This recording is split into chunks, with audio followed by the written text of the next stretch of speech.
who is the Holy Spirit? Well, there's a lot to that. But I like to say that the Holy Spirit is Jesus without boundaries and limitations. The Holy Spirit is Jesus on the cloud, as you would put it in technical terms like technology. The Holy Spirit is the one who gives us boldness to evangelize. Think about what he did with Peter in Acts chapter 2. The same man who denied Jesus now boldly proclaiming the gospel. And for every time he denied Jesus, 1,000 people came to the Lord. Think about the Holy Spirit and how he stirs faith within the soul, causing us to believe for the miraculous in ways that we would not have otherwise believed. The Holy Spirit is the one who helps us to pray, because no man or woman, no matter how anointed they are, knows the way into the presence of God. Only the Holy Spirit knows the way into the presence. And so in prayer, he guides us. In worship, he reveals Jesus and makes him real, causing our hearts to be stirred and burn with holy fire to where we cannot contain that passion that overflows with us as adoration of Jesus.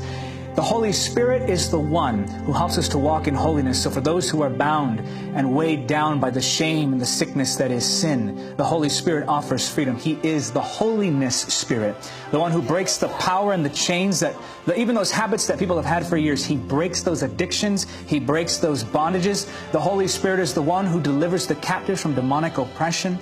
The Holy Spirit is the one who moves in us and gives us revelation of the Word. Sometimes when we read the Word, we're saying, I just want to see Jesus. He causes the information of the Word to go from just information to revelation, and revelation brings transformation.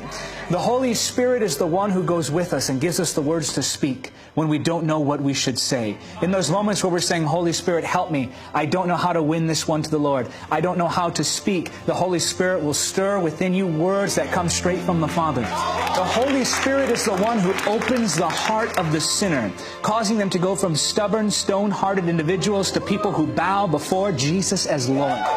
The Holy Spirit is the one who anoints us for ministry and appoints us into the call of God. He takes ordinary lives and makes them lives that transform the world. I like to say that a single moment spent in the presence of the Holy Spirit can transform your life, but a life spent in the presence of the Holy Spirit can transform the nations. The Holy Spirit is that something more. He's that deep stirring. What was it, do you think, that caused the martyrs to lay down their lives and say, take my blood, we want to preach the gospel. Jesus is Lord. That's the Holy Spirit stirring the love of God in that heart, shedding the love of God abroad in our hearts. The Holy Spirit is the one who gives us all the promises of the Father. The Holy Spirit is the one who causes us to walk in the perfect will of God, not by the day, not by the hour, but down to the millisecond. Like you really love the Holy Spirit. I could go on and on and on.